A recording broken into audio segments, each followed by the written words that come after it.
Yo, welcome everyone, Sanjuchi here, and welcome back to the channel where today we'll be talking about, well, I was about to say Bleach, but I mean technically it is, but Burn the Witch Chapter 2. So, yeah, of course, let me know what you thought about the chapter. If you've read it, leave a comment, subscribe, like for more Burn the Witch content, and let's just get right into it. So, continuing into the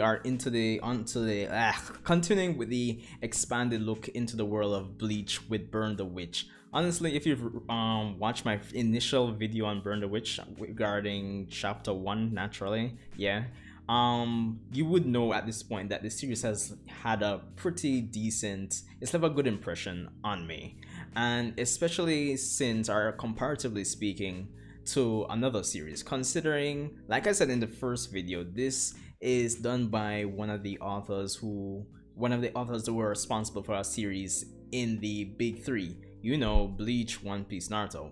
Bleach is done by Tite Kubo, and Burn the Witch is a spin-off of Bleach, more or less, but it is a sequel series. Well, granted, we don't actually know where in the timeline does Burn the Witch take place, does it? Do we? Let me know in the comment section below. But the point is, since this is a follow-up series by one of the authors from the big three, this is the second one we've seen. The first one being Samurai 8 by Masashi Kishimoto. Comparatively speaking, between the two, Burn the Witch has left a pretty good impression on me. But getting into the meat of this chapter, with this chapter we continue, well, we don't directly continue where we left off with chapter 1. The whole premise of this chapter is that Ninny, which is still a funny name, funny name to me, don't know why Kubo went with that name, but whatever, it works, it's quirky, which is always good.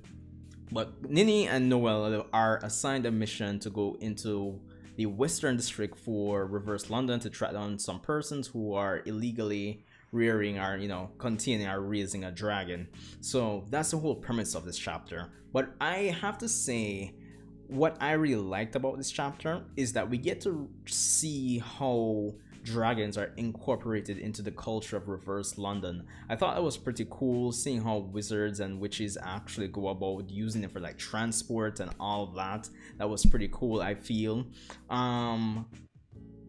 I would want to see more of that, and it kind of brings me back to my concern for this series, is that it's only going to be, what, 4 or 5 chapters if I'm not mistaken, and I'm wondering if the conflict that Kubo is really setting up is going to be, you know, if we're going to get a climax for that and a resolution for that in the amount of time or in the amount of chapters that he set out for this series. Because personally, I was expecting this chapter to be like another 60-page, you know, chapter, but it's about, what, 36, 37 pages. So yeah, I'm wondering how it's going to go, because the conflict or the setup that we have for this chapter has not been resolved yet. So by the time next chapter rolls around, I'm wondering how it's going to go, because as we know, with chapter 1 we have the executives of Windbind. They've been, you know, they're considering taking out Balgo out, and we have no shred, no there's no follow-up on that plot thread with this chapter. And, well, potentially, with the exception of the last page where we see this new character blast Ninny off a roof, that might be the only exception. But other than that, I mean, it has me concerned, but that's more so not the fault of the chapter itself, and more so the external factors, you know, outside the chapter. So that's not a strike against the chapter for me. But the chapter and all, there's not really much to say. There's not much to say, I would say, because we have the setup, Reverse London. We have some interactions between Ninny, Balgo, Noelle, the chief that, you know, gives them their mission, and also we get to see more into, which was pretty okayish, decent, I would say as well, is we get more of a look into Ninny's life as a pop star, which was basically implied, if memory serves right, as well from chapter 1. So we get a more in-depth, probably not in-depth, but we get a look into it. And apparently there's this tabloid that's been publishing articles on Ninny, who it's just bad publicity in her in this case. And we're introduced to one of Ninny's old bandmates, Macy, And of course, this is interesting for Kubo. I don't think Kubo's ever explored this before with Bleach, but we have a kind of like lesbian dynamic with Macy here in this chapter, as we get to learn towards the end that Macy actually has feelings for Ninny, and she usually slashes out when, you know, other females interact with Ninny. And I guess to that extent it would explain why basically find out that she's the one who has the dragon that's associated with their mission. So I'm kind of interested in seeing where this is going to go. And we also had some additional tidbits regarding the link between reverse London and the actual London.